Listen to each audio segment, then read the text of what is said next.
Welcome back everyone to the Inspired Leadership Conference organized by Soil Institute of Management. I'm Pratishtha Kagra from the marketing cohort of the School of Business Design. I'll be your host for the rest of the evening. We feel truly honored today to be addressed by so many exemplary leaders and experts.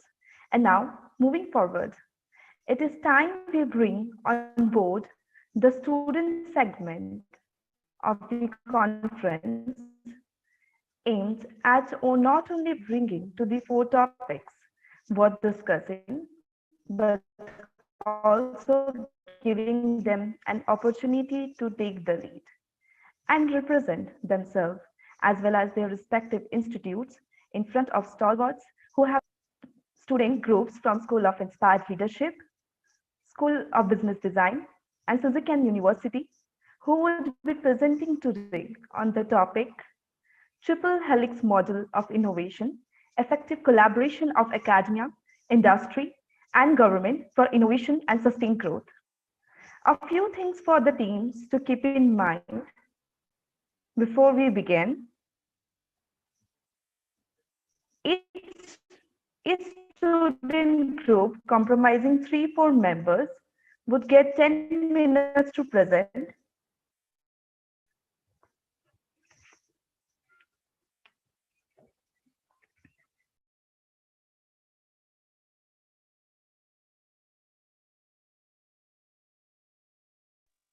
I think Pratishtha is having some challenges with the internet. One of you could complete what she was about to say.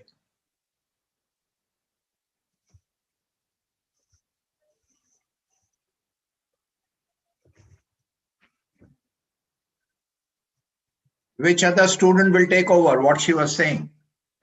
Sorry for the inconvenience, sir. I'll continue. Each student group comprising 4 members would get 10 minutes to present, which would be followed by 5 minutes of questions and answers session. During the presentation, everyone is free to post their questions in question and answer chat box. I would request all teams to kindly adhere to the timelines. So without further ado, let us begin. I would like to invite the first team from the School of Inspired Leadership, Gurugram, Mr. Raj Verma from Marketing Cohort, Ms. Kritika Pan from Marketing Cohort as well, and Mr. Santanu Ambre from the Human Resource Cohort. The platform is yours, team.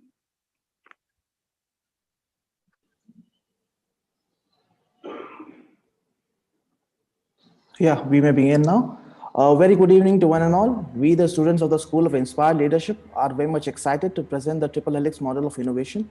Before directly diving into it, I'll quickly take you through the flow of the presentation. First, I'll talk about the evolution of societies, followed by the explanation of the Triple Helix model. Next, Raj and Kritika will explore the application of this model through some cases, finally ending with the future advancement in this model. So while knowledge has always been a prerequisite for progress and all great civilizations have been built on it, today it appears to be required on a very different and larger scale. So before looking at the triple helix model, it is important to understand how the knowledge society has evolved over the years. So seeing the years from 1970s to 80s, we witnessed a skill-based economy where the main focus was on maintaining the existing industries. Next, when we talk about the time between 1980s to 90s, a competence-based economy evolved, which needed a great adaptation to industry change and transversal attitude. Talking of the years from 1990s till now, we are seeing a shift in our focus. We are more into integrating formal and informal knowledge to ultimately develop a knowledge-based economy. Now, coming to the model, you can see the model is actually an overlapping of the three helices, namely academia, government, and industry. This overlapping means constant interaction between the three actors to foster economic and social development. The model emphasizes on boosting innovation for development and describes the role of university to join hands with industry and government. What more it does, it explains social formats for production, transfer, and application of knowledge. It would be very interesting to know some of the major needs to have the triple helix model. First and foremost, the need for a strong catalyst. We have witnessed in the past that true transformation has occurred only when there is a strong catalyst. World War II in history and COVID pandemic today have led to a great transformation in industry and academia. Next, the need to have a long-term vision is very much essential to galvanize any country. If we were to borrow an example from the Cold War, both the US and the erstwhile USSR needed to demonstrate preeminence in the space race. What this led to, this in turn spurred massive innovation in aerospace and space technology. Openness and transparency. Now, these two factors have become a critical part of the organizations today. Openness and transparency are key ingredients to build accountability and trust, which are themselves necessary for functioning of market economies and for a stronger, cleaner, and fairer world. Lastly, there is a need to create an ecosystem and the competitive forces. Now, the role of ecosystem cannot be overstated, as no one company can fulfill everything end to end. Collaboration, sharing of information, and network building, for instance, are all critical components. It is through these factors or forces that competition arises, thereby pushing everyone to do their best. Now coming to how triple helix model of innovation has evolved over the years. So when the makers of this triple helix model came up with this model, so they first thought that who is at the driver stage.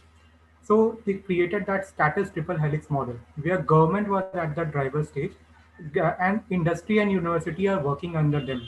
Industry was actually taking the lead in the driving the innovation, but the full potential of this model was not getting explored because university was kept aloof from this model, and university was just doing the teaching and mere research process. Now this model got evolved, and then we came at a larger sphere triple helix model where now industry, government, and university got separated, and industry was at the driver's seat. Now industry was taking off the innovation and driving the innovation change. Now in the third stage, we see that this model, like where the drivers who is at the driver's seat got busted, and synchronization between all the three entities, government, industry, and university, was felt more important. Thus came the hybrid triple helix model, where we have in the academia, which will be looking at the intellectual properties, industry, which will be giving them the necessary support in terms of fund, and government will be supporting them in terms of regulation. Now we take an example of how the Silicon Valley innovative ecosystem has evolved over the years. We in this figure, we try to show how the entrepreneurial venture has evolves itself. So at the first stage, when at the inception stage, the startup, the business model gets formed here, and the founders of the startup create a minimum viable product, and and this in the launch stage, they at the starting point they launch this product, but after the launch of this product they actually need the funding support. So this is the stage at which they require the institutional support, and institutional venture support will come here. Now at this point of time they start growing. At the growth stage they actually compete with all their existing rivals, and they actually try to stabilize their suppliers as well as the consumers. Now comes the maturity stage. So at the maturity stage, the startup which started has now become a company, and all the major institutional investors now try to take an exit in the form of IPO or through an merger or acquisition. Now at this figure, in the same way, we have tried to explain how each of the entities play a role here. At the first point of time, universities try to give the innovative ideas, and the industry will support in terms of an accelerator. In the launch stage, both in industry and university again contact means like have contact with each other, and they support each other, and government try to give some relaxation in terms of some of the regulations. Now at the growth stage we see that now the in startup has become an industry, and now they are now majorly interacting with the government sector in terms of regulation. And finally at the at the mature stage, where industry is now supported by the university in terms of human resource. Now, what lessons we have learned from the US Silicon Valley? We see that the incubators at the Stanford, Cornell, MIT, and Harvard, they support the system by developing an innovation and development architecture in the system. Government actually provide land and flexible laws so that the ideas get start booming up, and the industry stalwarts and the venture capitalists support this idea in terms of funding. Now let's see how India has fared up in this triple helix model during COVID times. Now let us look at how India is using a triple helix approach to fight COVID-19. When we look back on the current COVID-19 crisis in India, there is no doubt that we'll see that the crisis has resulted in several innovations and, even more importantly, newer effective way of working across sectorial boundaries. India's response to COVID-19 has opened new channels for collaboration, research, and innovation, which is truly exciting. It is now building up its own arsenal to fight the virus. The government recently launched a COVID-19 solution challenge for startups to support scale up of promising solutions, offering seed grants and scale capital to startups working on COVID-19. Large corporations like Mahindra, Tata Group, and state-owned Bharat Electronics are reconfiguring their plans to to make products such as ventilators. COVID-19 task force. India has set up high-level task force to quickly advance the frontiers of science related to vaccine and drug testing. The task force will work in convergence with the industry and research community to aid the development of groundbreaking and cost-effective solutions, which would prove effective against the pandemic. Vaccine research and development. India has a good track record in vaccine development and production. There are about 6 Indian companies in the race for developing a vaccine for COVID, joining global efforts so far. Zydus Cadila is working on 2 different vaccines, while Serum Institute, Biological E, Bharat Biotech are developing 1 vaccine each. Make in India testing kit. The indigenous COVID-19 kit developed by MyLab has come at a time when India was desperately looking to tackle the low testing rate for the virus. The kit is said to be a quarter of the cost of international counterparts and can prove to be very effective not only in India but globally in low and middle income countries. COVID-19 tracking app. The Indian government recently launched the COVID-19 tracking app Arogya Setu that allows digital monitoring of movement of people in real time and contacts in hotspots. With over 50 million downloads in less than 2 weeks, the app has jumped to the top of Google Play Store and has become the fastest download rate for any app in the world, even faster than Facebook. The app was developed through public-private partnership, and the citizens have volunteered to cooperate with the government. Next slide, please. Triple helix model for innovation ends with a hybrid form of triple helix, as said by my friend Raj. However, a transition from hybrid triple helix mod to a more evolved model is seen necessary for nations to benefit from maximizing the synergies between not only these 3 particular actors but also important players. Building on triple helix model, 2 other models, quadruple helix model and quadruple helix model were introduced. Quadruple helix model adds a 4th component to the framework of interaction between university, industry, and government, which is the public, consisting of civil society and the media. The framework aims to bridge gap between innovation and civil society and emphasizes on societal responsibilities of university, in addition to the role of educating and conducting research. Quadruple helix model is based on triple and quadruple helix models and adds a 5th element, that is the natural environment. The quadruple helix model views natural environment of society and the economy as drivers for knowledge, production, and innovation, and defining socio-ecological opportunities for knowledge society and economy, such as innovation to address sustainable development, including climate change. Next slide, please. Now coming to final slide, what lies ahead in this triple helix model? So as we can see few of the examples over here, like CSIR launched an Ayurvedic antibiotic drug, CSIR being the premier technical research institute of Government of India, and Emil Pharmaceuticals is commercially producing it. Thus, we are seeing a synergy between the industry and the academia. IIT Madras now incubated at Aether Energy, which is now into an electric vehicle scooter and now going into a startup to an industry phase. The Software Technology Parks of India is launching several center of excellence to pump new technologies. And several global technical tech companies are now setting up their center of excellence in India in the artificial intelligence and analytics field. So the challenges in the today's world lie into the sustainable development and the climate change. We see the triple helix model getting evolved more when like these challenges are coming into are seen and needs to be tackled quickly. Other thing is like the industry needs to understand the pulse of the customer preference change. So they need to continuously evolve their business model, and to evolve the business model, they need innovation. So there will be a long-term relationship between the industry and the academia. Finally, we see that there are a lot of industry academic projects are currently going on, but we see that the common platform where we see all the things going on is not there. Certainly, government is noticing this problem, and they will be coming up with a common platform where industry academic project will be mentioned. So that's it from our side. Thank you.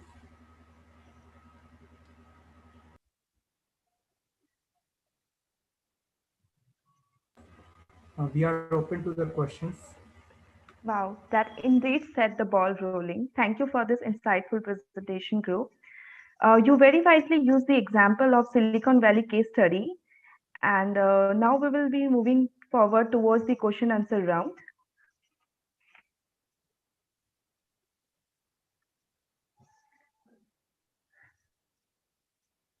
The faculty and audience can post their questions for the teams.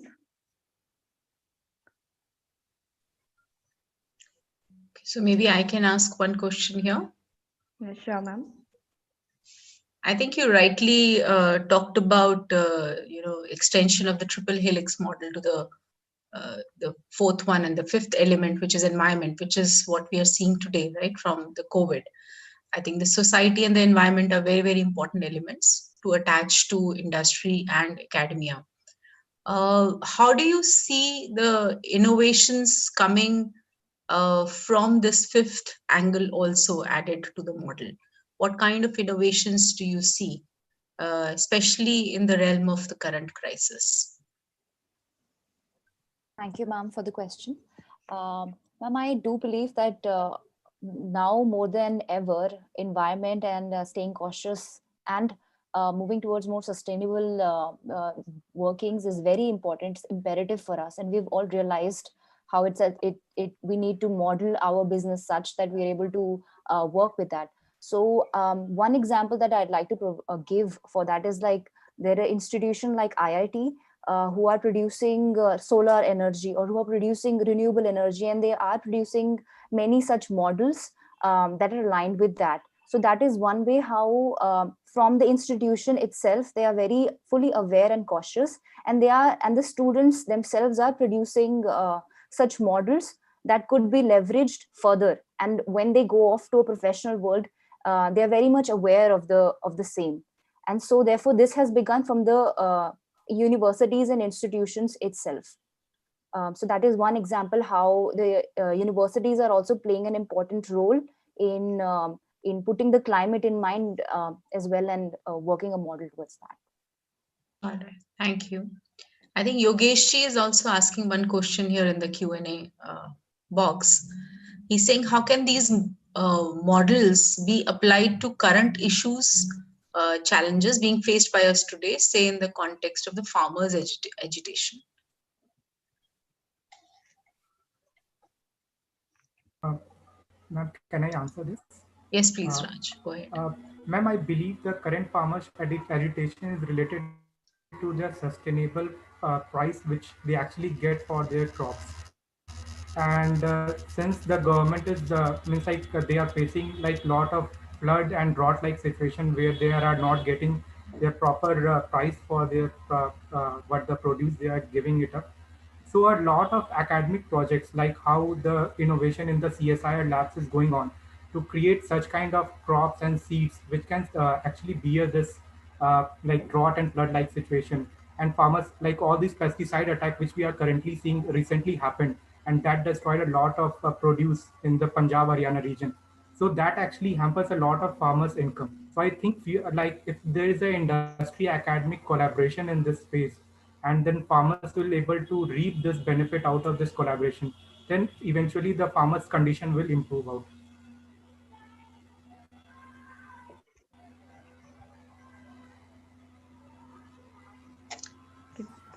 Thank you, everyone.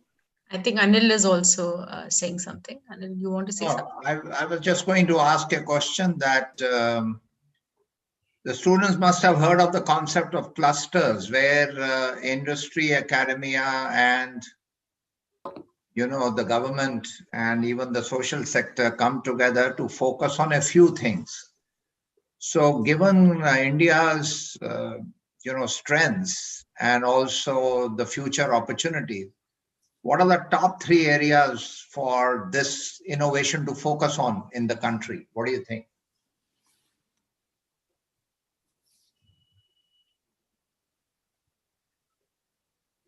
Like Taiwan chose microelectronics, and that was done 25 years back. Now they have become a global leader in that field, just as an example. So what are the top 3 things the students feel that India should focus on?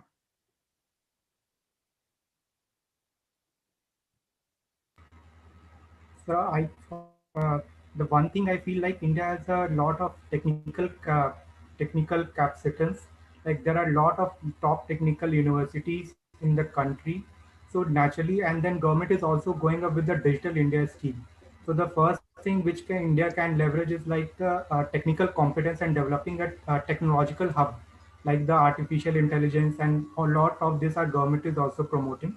So one can be one aspect of like where the preference can be given is that semiconductor and electronics part.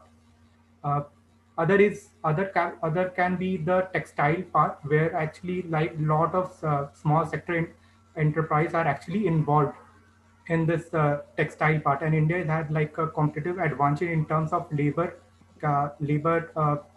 like uh, in terms of the labor costing, which India has. So they can focus upon this textile sector as well. I think these two were the preference which India should give upon. Addition to what that, about number 3? in addition to the third one, what I feel is that especially the government now is emphasizing more on Make in India movement. So I think the startup culture is such that it's going to impact beautifully and going to play wonders, unfold wonderfully the next coming year. So perhaps the government can work together and help in promoting startup culture in the country, which it is now doing as well. But emphasis on that would play a major role in impacting our country to be No, future. Kritika, my question was different. Startups is just a means. I'm saying which area should startups focus on? Okay. So which is the third area besides textiles and this tech, the artificial intelligence and digital technology? What's the third area for India to focus on? I think the generic pharma industry in India is actually is a booming sector, and India has a very competitive advantage in terms of generic pharma, where the cost of pharmaceutical is low, because in the developing country the cost of pharmaceuticals availability to everyone is very important, and there the generic pharma industry can come up and support this. Giving the medical So third is pharma, to you're all saying. the population. So you're saying pharma, Yes, sir. textiles, and the tech industry, these three, which means artificial intelligence Yes, and all the digital technology. Okay, thank you. Thank you, sir. Okay, sir. Thank you, everyone. Moving on, we have the second team from Suzukan University, Japan, Mr. Awal Hussain and Mr. Takahiro Suno. Please go ahead, team.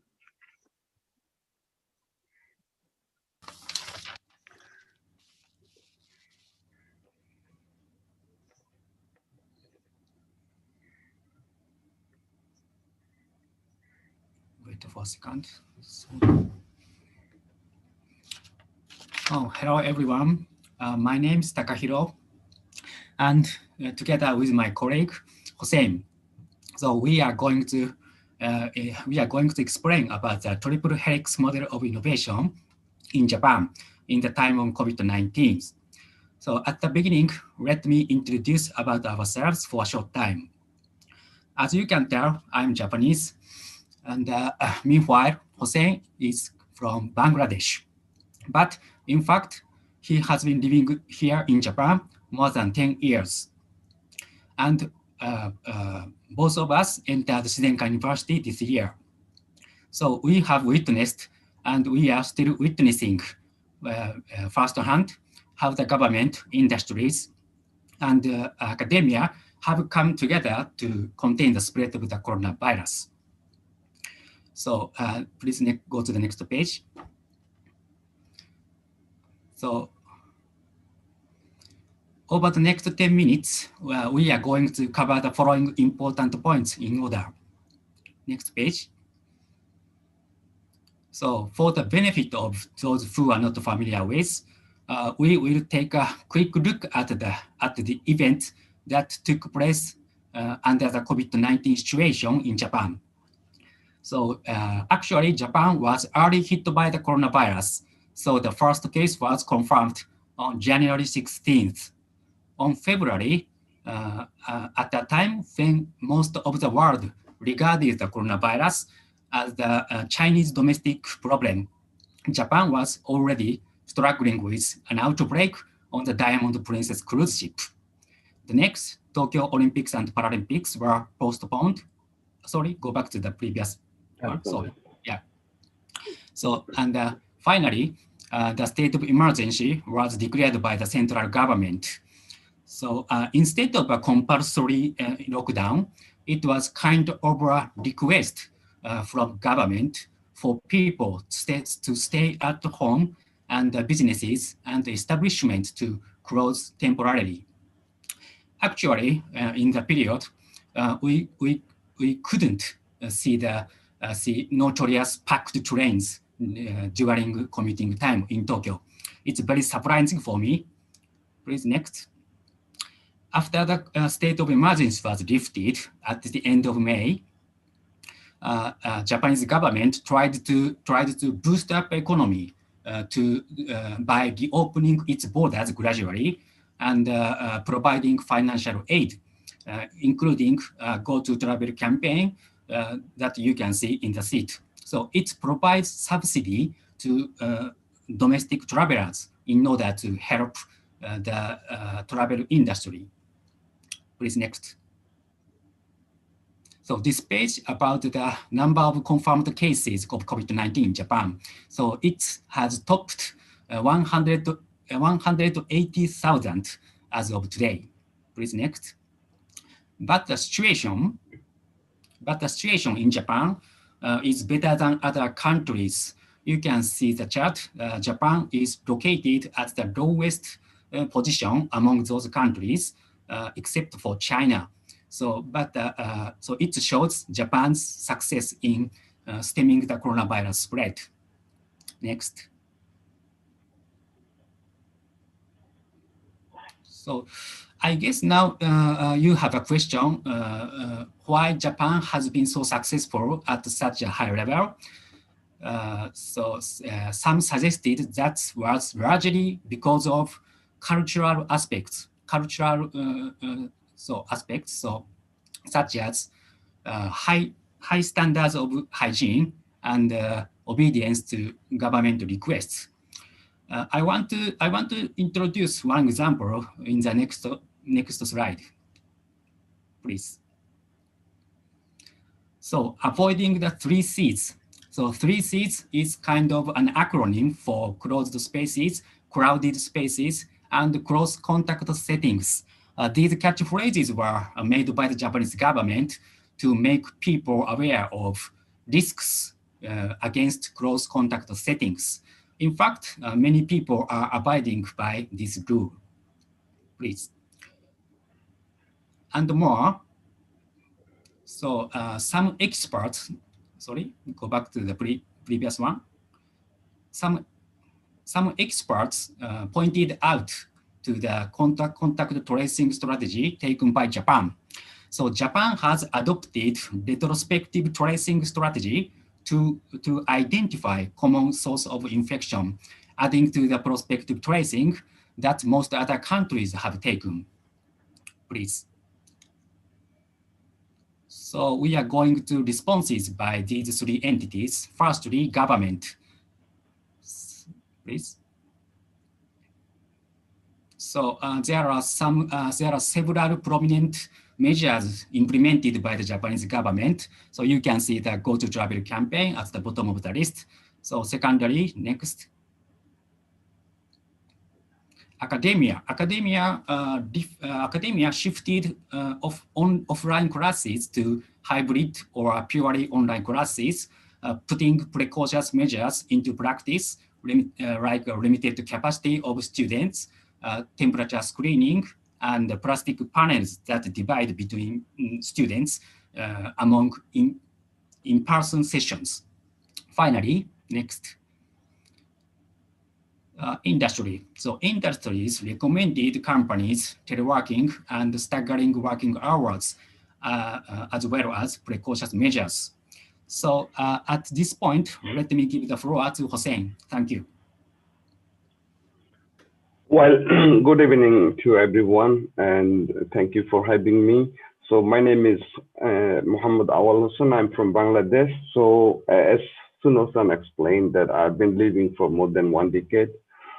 So let me start from here. So will this situation continue while the industry and the other stakeholders don't think so? So what we can see here is that the colleagues from Soil explain the triple helix model. So I'll not go into the details. So I'll bring a specific example how Japan approached in terms of the triple helix model. So Japan approached the hybrid one. So it is very rare that academia take the responsibility or lead in terms of the circumstances like this. So academia took the lead here for the vaccine research and development, and government took the responsibility of funding. And in terms of the industry, so the private medical company is going to manufacture the vaccine. So in total, it's a hybrid approach from the Japan. So what they did actually, they established a joint research coronavirus task force for the vaccine development. But whatever, I mean, we have seen a lot of news about the new vaccines from Pfizer, the other drug makers. But Japanese vaccine is completely different. It's a DNA-based vaccine, which is first kind of in the world. And the task force, I mean, already received more than $1 billion US from the government. And the other, the rare fact from this situation is that the Japanese university and the private industry, they did a startup. And it's very rare actually, living in Japan as a foreigner for a long time. And the vaccines actually, it's already started the trial from the July. So it's still in the development stage. So this is the structures. So as you can see, the private medicals or the government medical companies will gather all the data into an analysis facility, and the leading university will do the analysis on genetic data. And they will make a systems. From that systems, the two university will lead the development of a vaccine with the technology, and they will provide that the manufacturing lead to the company called Takara Bio. So while I mean, there has been a lot of news about Japan, why, Japan or some other countries from the Asian countries like South Korea or Taiwan has been successful containing the coronavirus.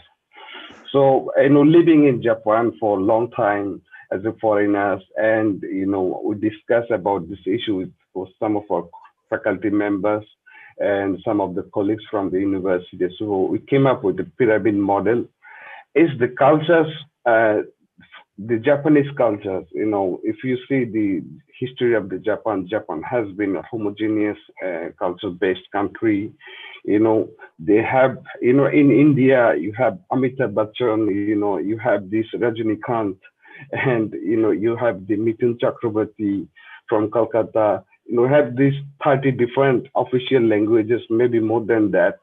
But in Japan, it's Japanese language. It's one language. People speak one language. So they have a one manner, or you can say code systems that everyone understands. So it's a communication. They understand each other very well when it comes to the facing a situation like this. And as Atsuno explained that, they have this hygienic culture. So where did this came from? So when the Spanish flu actually struck Japan in 1918, so since then, Japanese has been, wearing the mask. So it's pretty normal wearing a mask in Japan. It's not like something suddenly happened. So it's part of their cultures. So the other one is the education. I know the history of the education in subcontinent, but our education system is much more hybrid, which was institutionalized by the British, from the colonializations. So, but in Japan, compared to the other developing or developed countries, the moral education set the standard. So it's a part of the standard, the elementary students spend huge time on the moral education. So that's where the stability counts. And the third one on the bottom is the trust on the government, or you can say the institutions. So, you know, every citizen of Japan, they rely on the government, they rely on the systems, and they have a huge trust on the institutions. So they think that the leaders will take the responsibility to tackle these situations, you know, rather than, you know, focusing on maybe relying on a regional leaders, but, you know, they have a huge trust on the institutions and the institutional leaders. So these are the three the key aspects that, you know, has been important for the Japan containing the coronavirus. So it's a pictographic, you know, example that I brought. As you can see, the Japanese side, you know, they have this contactless greetings traditions. So I mean, no contact at all, you know, when they meet people. And as you can see from the pictures, every Japanese people, when you go outside, you know, everyone is wearing masks. I mean, there is very rare case people don't wear masks. But when it comes to the, you know, Western or European countries, you see these pictures from the two Western leaders. Actually, this was taken during the pandemic, and the other pictures from the, you know, public places from the Europe. So what we can learn from the Japanese model, well, you know, rather than the pushing a stone alone, they believe that, you know, it's coming together and pushing it together so they can, you know, do it together. So the thing is that whenever it comes to a situation like this, they do it collectively, and this is a collective approach for them. The other one is the stability I explained, you know, it comes from the moral education. It does not mean that the other countries like, you know, the European or the Eastern countries like, you know, we are not civilized. It doesn't mean, it's completely different. You know, Japanese has a different kind of civility. You know, I think some of you have visited Japan, so you can see like how clean it is. You know, they take the responsibility individually, you know, rather than, you know, relying on the security forces, but it's completely different. So the other one is the mindset. They have this mindset to not to disturb others. So this is also come from the education. You know, they have this the phrase called "don't disturb others." It means that they will wear masks not to disturb others. So this kind of, you know, the three takeaways we thought, you know, it could be the key takeaways from our presentation. So the other thing that I want to say that even though, you know, we presented a lot of facts here that Japan has been successful, but recently the coronavirus is surging again in Japan, and today was the highest the numbers.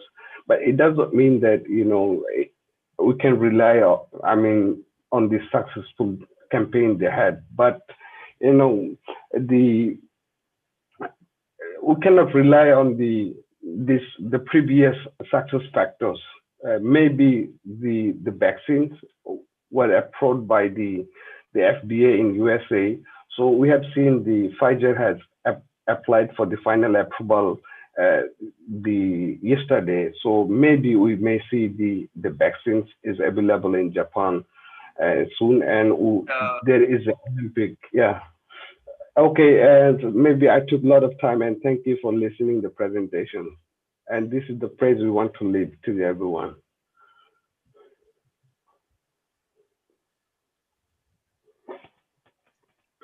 Thank you for bringing in. Any question, yeah. So if you have any questions, so please let us know. Yeah, thank you for bringing in your perspective to the table thing and presenting the Japan model of approaching triple helix model so wonderfully in detail. Due to crunch time, we will be moving to the next thing. Last but certainly not the least, we have the third team with us from School of Business Design, Mane sir, Ms. Anushka Pathak from Human Resource Cohort, Ms. Avni Trivedi from Marketing Cohort, and Ms. Ritu Maher from Marketing Cohort as well. Over to the trio. So, a very good morning to all of you. First of all, I'd like to thank you all for this opportunity. And so we, the student of SOBD, are presenting on the topic Triple Helix Model of Innovation. So first of all, let us understand what Triple Helix model all about. So Triple Helix refers to the constant interaction between the academia, industry, and government to foster economic and social development. For now, we all know that. So the model emphasizes on boosting innovation for development, and it describes the role of a university to join hands with the industry and government. It explains social formats for production, transfer, and application of knowledge. So Triple Helix covers creative destruction, a concept coined by Joseph Schumpeter in the year 1942. And he very beautifully described what Triple Helix all about. So he told that new innovation killing the older ones.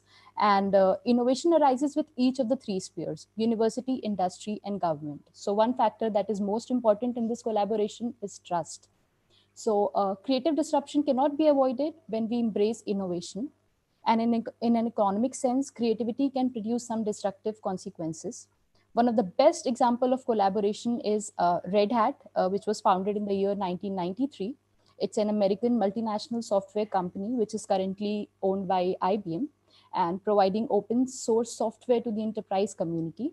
The company has created a formal 5 million partnership with Boston University to advance research and education on open source and emerging technologies such as cloud computing, machine learning, automation, and big data. Apart from that, there are many other examples where a university and industry have interacted, coordinated, and came out with some innovative new solutions to some basic problems. So Triple Helix could be applied in that sense. We need universities with the core mission of producing educated people who are needed to build and run a flourishing economy. And today in India, we are still struggling with the same. We have a very less university who are able to connect their activities to the society and the nation's economy. Some of the highly developed island countries that are vulnerable to natural disasters such as earthquake, tsunami, and several other conditions such as heat waves, cold waves, and other things have become a solid example of successful partnerships involving government, private companies, and universities, supported by local policymakers and deeply oriented towards the research, development, and implementation of new methods to minimize the impact of such extreme weather conditions. And in a country like India, more time and research is needed to understand all the reasons that has led to the success or failure of innovations in different countries. And in a shorter term, more specific assessments are also needed to identify the true leverage potential of the Triple Helix model. Undoubtedly, India has implemented this model in dealing and tackling with COVID-19. And further, my teammate Anushka will explain how this model has been implemented in India. So the Indian government has given major impetus to enhancing university-industry linkages, as this is the need of the hour. Let's take a look at some successful cases where the Ministry of Science and Technology has provided a platform for universities and industries to collaborate. The first case is of Boeing and IIT Kanpur, where IIT Kanpur participated in the Boeing University Relations Program and Boeing Technical Externship Program. This collaboration helped assimilate new ideas and innovative processes, not only to meet the emerging needs of the country, but also to meet the requirements of the global aerospace industry. Second example is of Geetham University and IT giant TCS, where an MOU was signed between both of them to bridge the gap between the campus and the corporate to enhance the employability of the emerging workforce. Thirdly, Bosch Tools training facility was established at NIT Karnataka in order to tap the high market potential for power tools in the state. Another success story is of strategic collaboration of IIT Bombay and Society for Innovation and Entrepreneurship. This collaboration made a wide range of successful technological innovations, which were patented, commercialized, and promoted as entrepreneurial ventures in sectors like energy, power, IT, green technology, and even in AI and robotics. So now let's further understand with an example of apprenticeship under Skill India, which is based on Triple Helix model and how it helped the government unlock the untapped potential of apprenticeship in India. So, National Apprenticeship Promotion Scheme was launched in August 2016, where the Government of India provided financial benefits to establishments who engage in apprentices. So, before NAPS, apprenticeship programs were primarily manufacturing focused, which eventually became redundant. Secondly, training courses could not evolve at the same pace as industrial advancement. Apprenticeship norms were prescriptive in nature and drove industry away from it. Stipend rates failed to meet candidates' expectations, which resulted in failing to keep pace with rising wage rates. So, after the reforms and with introduction of NAPS, optional trade concept have been introduced, which allow the industry to design the course as per the sector requirements and expectations. The quota system has been amended to allow industries to engage apprentices within a band of 2.5% to 10% of the workforce, depending on their requirement. To ease the process and experience, automated processes have been provided to ease hiring and reporting through a dedicated apprenticeship portal. Moreover, the entire focus is to move from regulation of industry to self-regulation by the industry. With this, complete faith has been reposed in the industry to take leadership and promote apprenticeship in India. So now, being the student of Soil School of Business Design, Ritu will now show how design thinking can be an innovative solution to societal challenges. Thank you, Anushka. So as we know, the government applies technology and innovation to solve critical problems at scale. Academia focuses on basic research, applied research, feasible with industry, on which industry build products and goods. Now comes this need for sustainability that arises with the need for catalyst, for change and economic transformation with the help of collaborative intersection between all the three. With the help of 5 stages of design thinking, innovative solutions can be provided for societal challenges, thereby sustaining the triadic model. Taking public sector, the city and the country council, by allowing them to create better understanding of what has to be procured and then thereby placing them in a better position by defining procurement requirements will allow new technical concept to resolve the challenges as they can be tested and evaluated. Companies can also develop new technical solutions and business model by means of more in-depth understanding of the complex challenges faced in the growing regions by taking into consideration what services or products are needed by the public sector. And for academia, by allowing issues to be formulated for research based on those challenges and by educating students and linking them to the future needs identified will help the triadic model of innovation with solutions. Now coming to the needs of our country and how will we be able to curate a sustainable model and economy, what our country India requires for growth. As far as our country is concerned, strong necessity for growth and transformation is needed as we require to first articulate a clear vision and mission. Like the European Union has launched a Horizon 2020 program funded over 6 years, and US is having NSF, and Israel has its own innovation authority, whose auspices run the research and development fund incubator and program and magnet. Similarly, articulating long-term vision and mission will help an aspiration, will be an aspiration for our economic engines. Secondly, building ecosystem and developing technological hubs like Bangalore, Gurgaon near the talent will surely foster economic growth where we could build our strengths by building tech-driven economy and where the startups have access to technology and collaboration, network building and information sharing will come into the picture. There is a need to support startup incubations more by building our strengths in basic sciences and creating strong incentives for researchers to grow and to thrive. We need to develop policies specific to research and development in states while expanding and moving beyond urban centers. As we all know, the genesis of Silicon Valley, we all know that was primarily academic led through Stanford University, where the government provided all the resources and all the small and IT businesses thrived in that cluster. So building policies on higher education and knowledge-based regional development will provide the base for research and development that will surely boost the economic, boost the continuity of for innovation.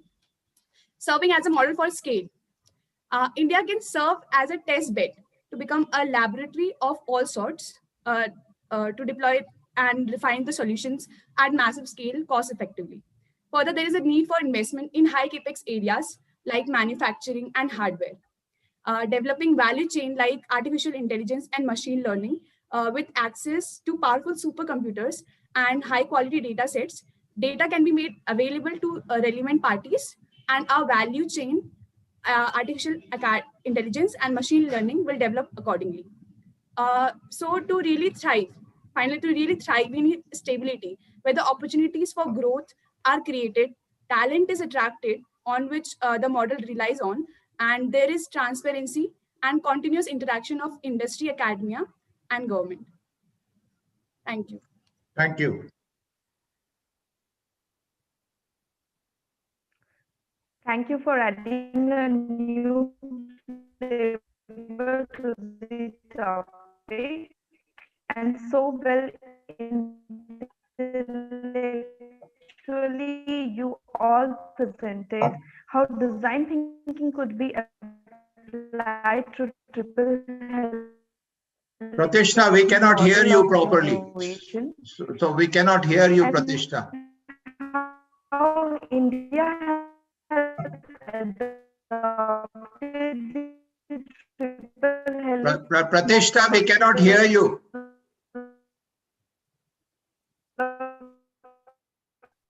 I think we have some difficulty with Pratishtha's internet. So may I request students to please take over the next session? Soumya, would you Yes, like so to introduce Mr. Adlakha? Sure, yeah. Can we mute Pratishtha? Can somebody mute her, please? Can the host please mute Pratishtha? To extend our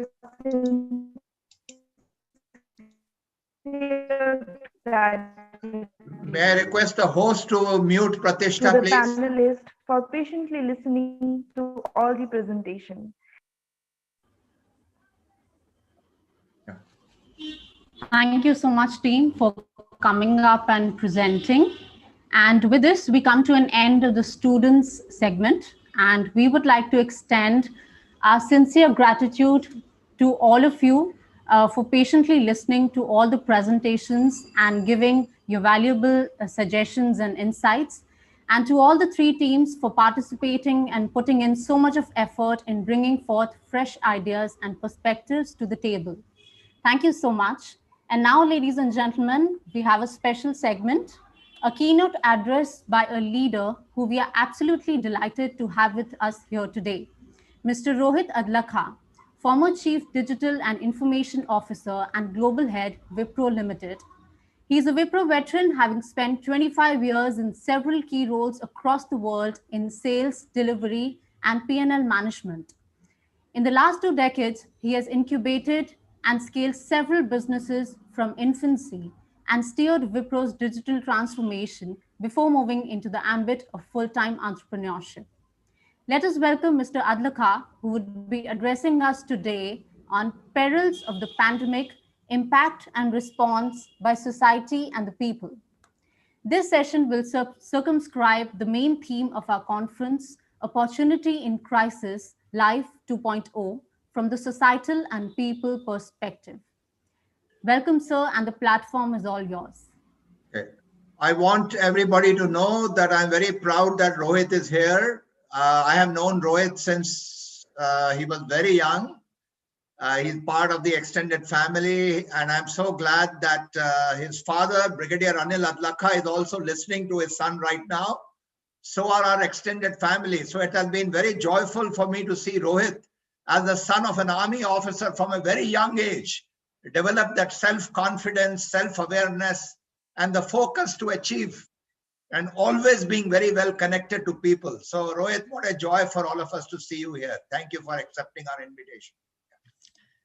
Thank you so much, Ji. It's you've already put me on the spotlight before I've even started.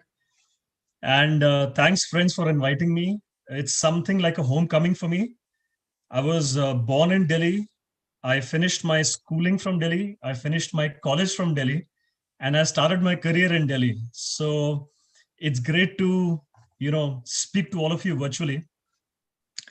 And after 25 and a half years at Wipro, it's more than a lifetime. I decided to take the plunge and do something different in life. And hopefully in the next few days, I will be deciding on that very shortly. But it's an absolute pleasure to talk to all of you. And if it's okay, I'll just put together a few slides and I'll just run you through a short story from my side, if that's fine. Okay, I hope I'm loud and clear, Rishabh. You can see me, you can hear me clearly. Okay, I'm assuming we'll go. So, we were cruising at a great altitude in life. And we were riding the wave of what we call the fourth industrial revolution.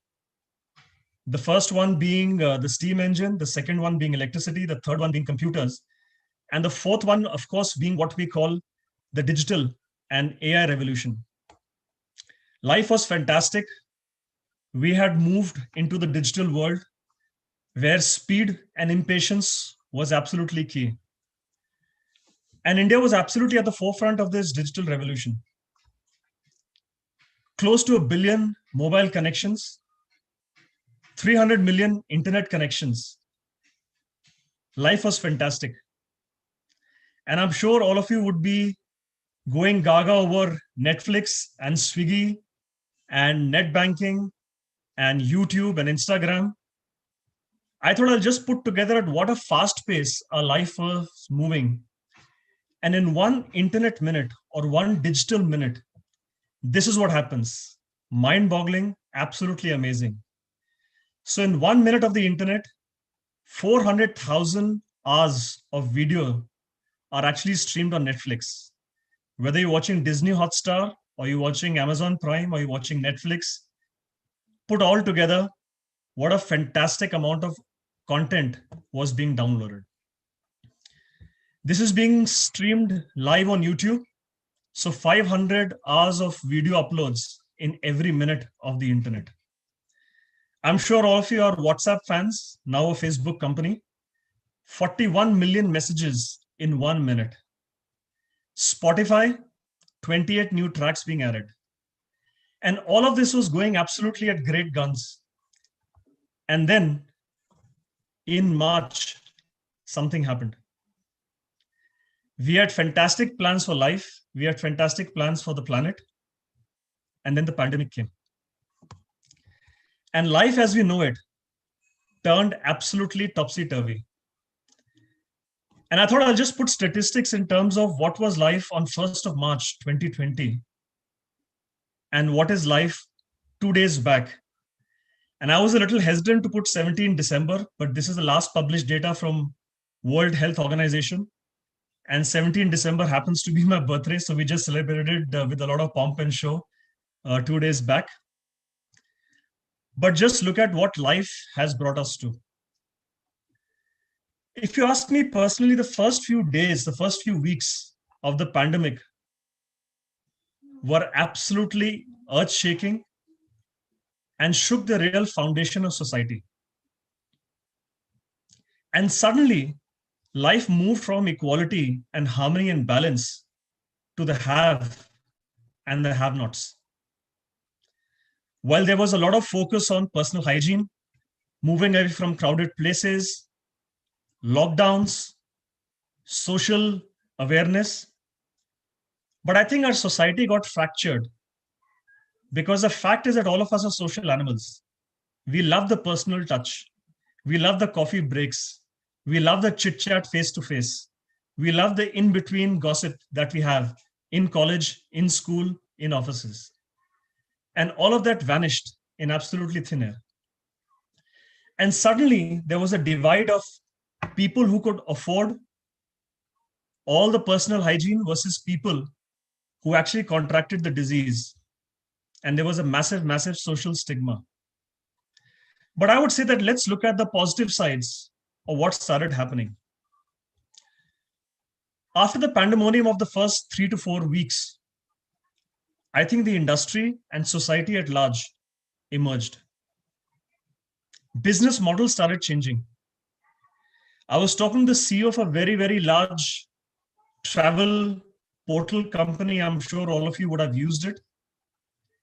And they excel in airline tickets, in train tickets. They very quickly changed the business models to holiday homes, to models like Airbnb.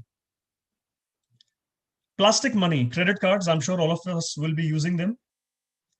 Within the first 3 months, 40% of the transaction volume came down because people weren't just moving out. People weren't using plastic money at all. So digital payments, Paytm, Google Pay, Bheem, UPI, you name it, it came into force. And the industry responded extremely well. Perfume manufacturers started making hand sanitizers. People which used to focus on physics and hyperspectral imaging actually got into how can you detect COVID based on the temperature, based on how many germs, based on how many particles are there. People started focusing on AI more and more. The way you cough could actually detect whether you have contracted COVID or not, instead of doing a very, very tedious test, which requires a lot of physical proximity to the patient. And I can proudly speak on behalf of Wipro, the company that I worked for more than 25.5 years. Wipro very quickly opened up its canteens for the underprivileged. And the same canteens that used to churn food for employees actually started feeding millions and millions of people.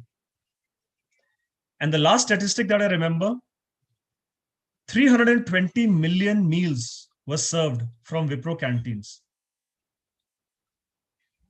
Just like you have fantastic campuses, Wipro has huge campuses, college-like atmospheres. And Wipro opened up its Pune facility, which is in the western part of India, to actually build a COVID hospital of 450 seats. Wipro started encouraging people to contribute back to society. And it's very heartening that one of my ex-colleagues, Navdeep, he started a venture called 2 Meals Extra. I don't know if you've read statistics. 120 million people in India lost their jobs in the last 9 months. And most of them were daily wage laborers. So he started a venture called 2 Meals Extra, collecting food from apartment complexes and delivering food to nearby localities, to slums, to people who can't afford a daily meal. So I think the industry responded fantastically well. And over the period of the first 3 to 4 months, life started limping back to normal.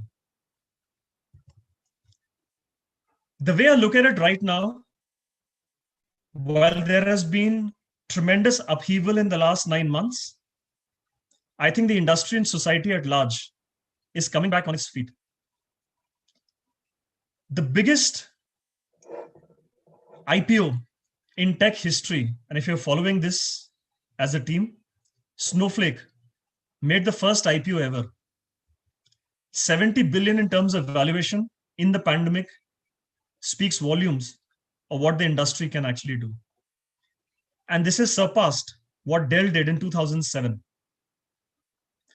All of you who've invested in the Indian stock market, doing extremely well. The Sensex hit 47,000 and the Nifty index came close to 14,000. So cheers to all of you who invest very, very actively in the Indian stock markets. As far as cures are concerned, huge hustle and bustle within the industry.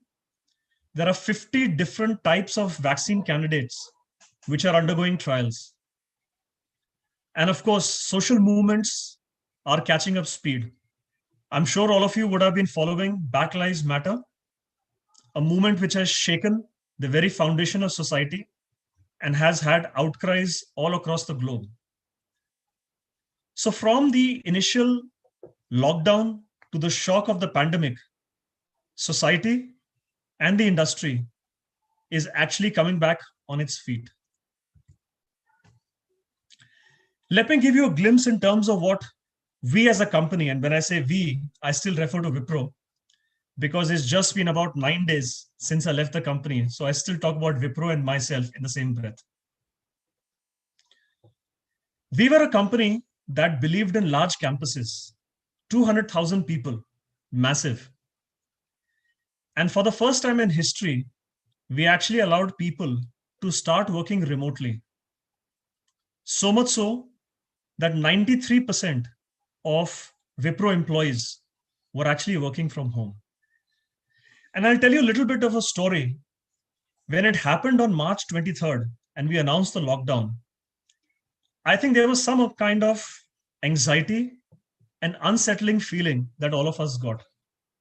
But for us, the first step was employee health and safety. And being the CIO, we use a lot of technology to make sure that people are safe. Have they reached their hometowns? Have they reached their respective paying guest accommodations, their households, wherever they stay, within the metros, outside the metros? The next challenge was that how do you make people enabled? Which means, do they have a laptop? Do they have a desktop? Do they have connectivity? And life as we know it, the Airtels, the Vodafones, the Jios, all of them actually sank in terms of the sheer volume of data which was moving on their bandwidth. So we had to ship in 40,000 laptops. We had to ship in 25,000 dongles just to make people enabled as life should go on. And it's very heartening that all employees actually came together. We were running short of IT staff. People from HR gave in a helping hand. They actually sat in conference rooms with social distancing 24/7, sat with us with masks, learned how to install a computer, learned how to install a laptop, and ship it to employees and their homes. Who could imagine that people who onboard employees, people who manage appraisals, people who manage the well-being of employees actually could get into IT? But that's the power what the pandemic has actually brought us to. After the first few months of enablement, a lot of stress came in the industry. The lines between professional world and personal world started blurring. You know, when you travel to an office, you travel by bus, you travel by your own transport, and there is a physical silo in your mind. There is office, there is home. And suddenly that silo just went away. So people started working 24/7. They couldn't go out, they couldn't exercise, they couldn't breathe outside home, they couldn't talk, they couldn't meet people. And a lot of stress started creeping up. And we realized that people's productivity actually went down after the initial burst that we had seen. And as an employer of 200,000 people, we realized that it's not just about employment, it's about employee engagement. And people started seeing Wipro as a social security safety net apart from the confines of the house. So we moved away from enablement to what we call engagement. We launched applications for well-being of people. So for example, all the fitness freaks, we launched a health application where you could do aerobics, you could do Zumba, you could do weight training remotely. We got into yoga sessions.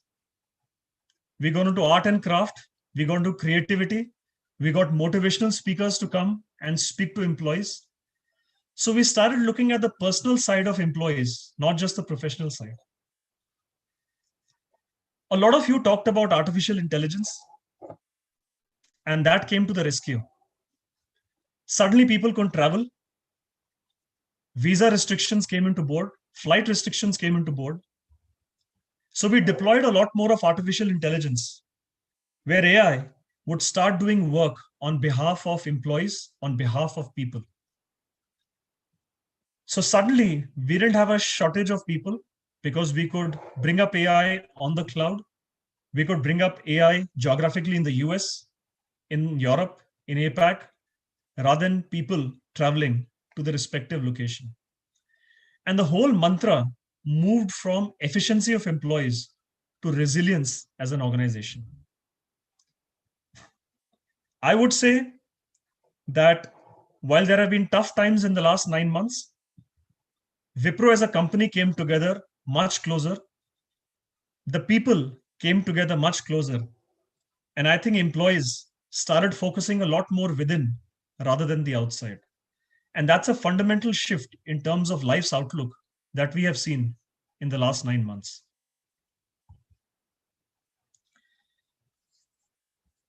Just a few words, I won't say advice, but a few words of suggestions, if I may say so. Life is an absolutely long runway.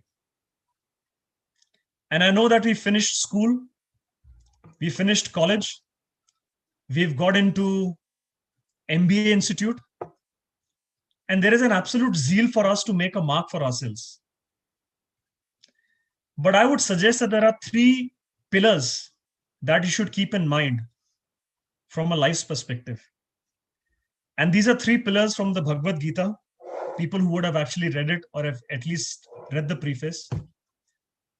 The first is that if you want to live a full life, if you want to experience life, you must drive consciousness very closely, which means see yourself in others and see others in yourself.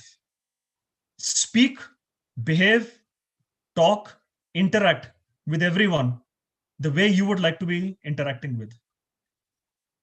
So if your Airtel mobile connection is not working and you dial in 198 to make a complaint, be polite.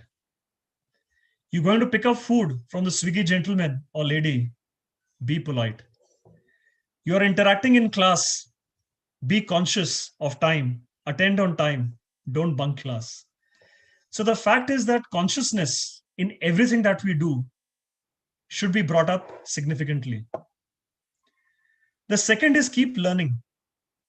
A lot of people have this attitude that, you know what, I finished school, I finished college, I finished my MBA, and nothing can touch me. I will get into a fantastic job, earn a 6-digit salary, and life's done for me.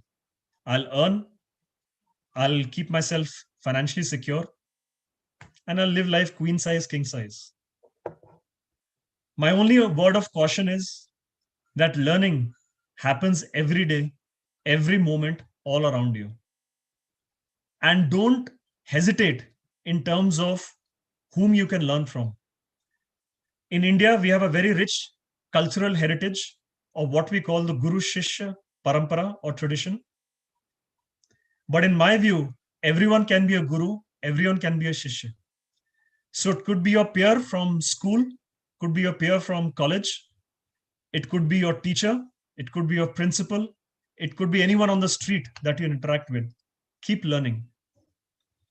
And the last is keep doing. We as humans think a lot, but it's time for action. Don't strain yourself mentally too much. Learn to take action and the universe will be behind you. And I must compliment Anilji and Soil. When the first time I went through your website, I was very humbled to see a college which actually focuses on the basic principles of life beyond education. And I would say that you're fortunate enough to be part of the Soil paradigm, to be able to experience life in totality. So while you may have a lot of focus on career, financial goals, lifestyle goals, family goals, just make sure that the fundamentals of life are strong within you for you to be able to cope up with whatever comes. To sum up, you're emerging leaders. You have a long runway in front of you. Think of life as an infinite game. Prepare yourself that anything that may come.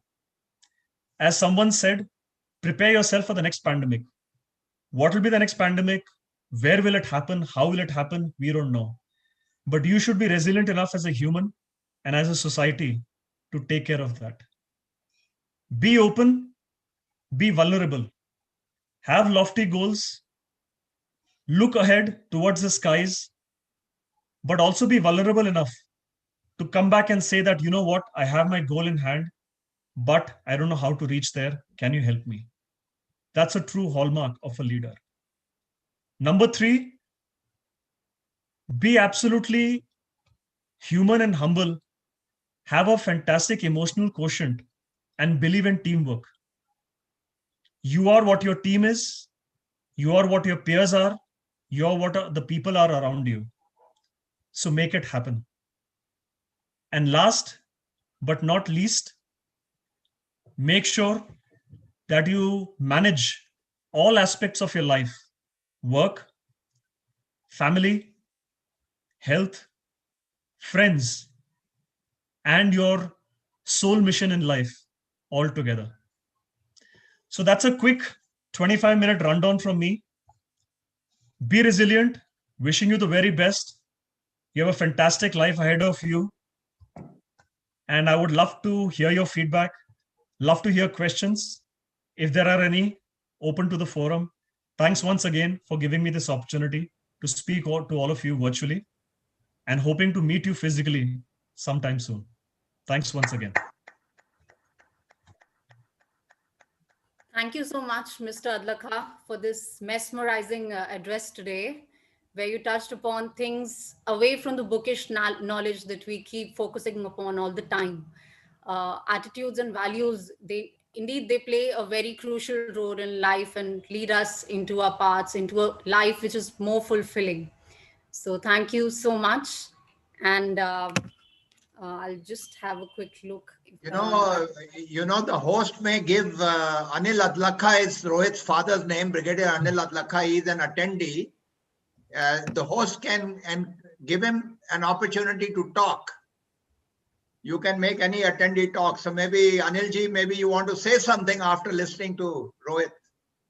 Just for a minute. I want to acknowledge your presence. May I please request Mayank to kindly add, sir? Mayank, can you give him an opportunity to talk?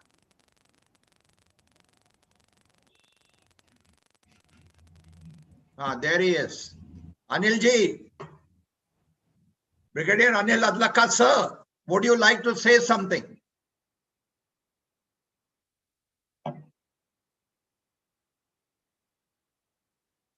Maybe. So you'll have to unmute yourself. Anilji, can you unmute yourself?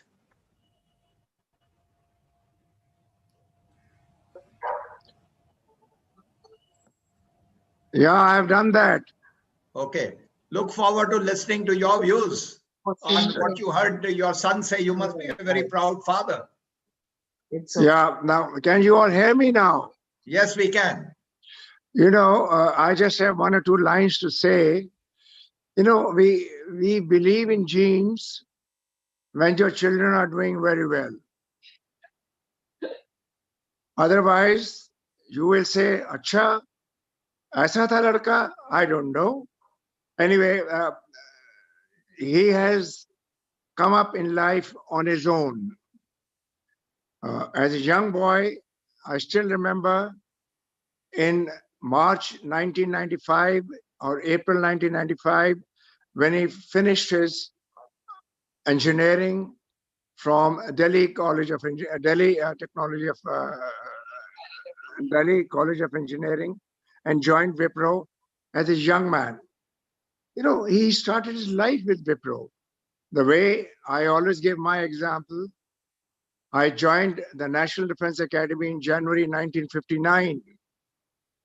And the whole life has gone to Army. And we are proud of that. Similarly, he joined one of the best institutions and best company, Wipro. And you heard him today.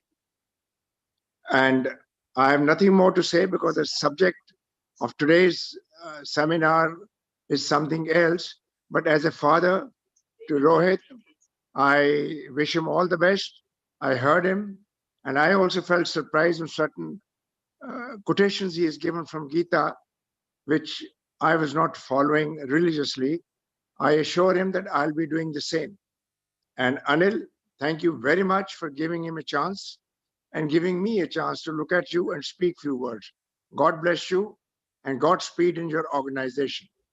Thank you very much. And please thanks Sunita ji and of course Poonam Didi, Rika, Bunty, everybody, all the extended family who have come to listen to Rohit today. So thank you. Thank you so much, Anil. It was a pleasure listening to the speakers and of course a pleasure listening to Rohit, and he's matured. I didn't know he could speak so well. Thank you. Thank you, Sunita Didi. Thank you. Thank you. Okay. Thank you so much, Anil sir, and thank you so much, Mr. Adlakha, once again for being with us today. It was a pleasure listening to both the son and the father and taking away a new perspective on this topic. So with this, we are reaching the end of our conference. Ladies and gentlemen, hope you all enjoyed and had a great learning experience today. I would now hand over to our Dean and Professor of Soil, Dr. Neetika Batra, to deliver the vote of thanks. Thank you, Soumya. And I think it was such an enriching day for all of us, right from the morning, where we talked about industry and economy and how different sectors are growing. And then on to how, academia and the society is responding to the challenges. The case study from Japan, from our friends from the Shizuoka University and the students, I think that gave a whole lot of new perspective. And finally, listening to Mr. Rohit Adlakha, to our final indigenous wisdom, the Indian wisdom from the Gita, and how the human values are ultimately so important. So it's not just about the economy responding or the industry responding. It is also how we all as human beings, take that challenge. And I'm so glad that many of the speakers talked about that, talked about how, the human values and the character will play such an important role, and how resilience and our compassion, sustainability, these are the values which will start becoming very, very important. And therefore, I think in that context, I'm so glad that Soil had created the foundation for that long time back, saying that this is what really matters ultimately. And so I want to thank Anil. I want to thank the founders, the board of directors of Soil, for having the foresight and the understanding to truly appreciate what matters at the end of the day, and creating Soil, as an education model based on the 5 pillars, and also creating this platform where, industry stalwarts can come and interact with the students and make their learning more live. Because as I was telling them, none of this will ever be there in the books, the kind of learning that we have had today. It's all right from the horse's mouth. And probably, the years of classroom training or books will not equal to what the speakers and the, other subject matter authorities have told us today. So I think very nicely done. I really want to compliment the students and thank them because this is a student-led event completely. And I'm so happy that this year the students chose a theme which was very relevant, which was very, very important. They created the entire design of the sessions themselves, making it so interesting, making it so relevant, involving everyone. They managed to approach all the senior leaders and host them end to end, apart from, of course, the logistics, marketing, etc. And like we say, they learn very important leadership and management lessons when they manage events like this. So very, very grateful to everybody for giving us this opportunity to learn together. And thank you so much.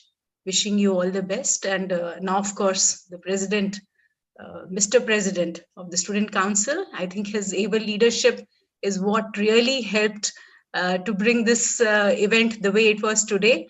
He persistently was at it. I think we were continuously on phone calls 24/7 for the last so many days. I think it took a lot of leadership. And thank you, Shashwat, for giving that leadership. Thank you. Thank you, everybody. Thank you, the students of SOIL. You rock. Thank you, students.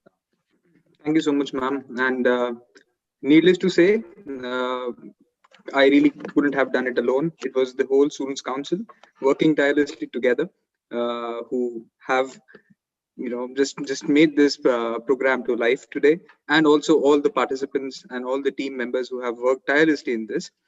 I would just like to begin my address, and I do a short address due to the body of time. I would dearly love to thank all the esteemed speakers, panelists, guests, Anil sir, members of the management staff, and my fellow students from SOIL, SOBD, and Chisenkan University. What an amazing, eventful day it has been for us. A whole world of knowledge and experience on offer. It holds so true to the theme for this year's Inspired Leadership Conference, Opportunity in Crisis, Life 2.0, which specifically focused on respond, renovate, and rise. Right from the opening address, which housed Professor Qasim, to Mr. Adlakha towards the end, our conference had speakers coming from various walks of life with experiences that are life lessons to all of us. With the current trends and changes discussed in length today, I feel that we are adept to be ready for the times at present and ahead. SOIL was one of the first college to begin its curriculum way back in April, the benefits of which are now observed with the market picking up and fellow students getting placed with rich, diverse roles and profiles. What we are taught today is the need of the hour and is critical for us in the times to come. The whole globe today has responded on the positive. We have been renovating new ways to ensure stability and safety for all, and certainly we shall rise and rise like never before with the new world defining Life 2.0. To close, on behalf of the School of Inspired Leadership and the MBA Association Board, I would like to thank all those behind this year's ILC who have worked tirelessly within their busy work schedules and submissions and exams and others to follow, and the school's management for providing us with the platform to learn and showcase our ability to host an event as prestigious as the Inspired Leadership Conference. We hope you all have had a good time today, and we look forward for further such associations in the coming future. Thank you, and have a good evening. Thank you so much, Shashwat, for your words. And now may I invite Mr. Pranay Kumar, student from SOIL, to sing the national anthem. I request everyone to please stand up for the national anthem.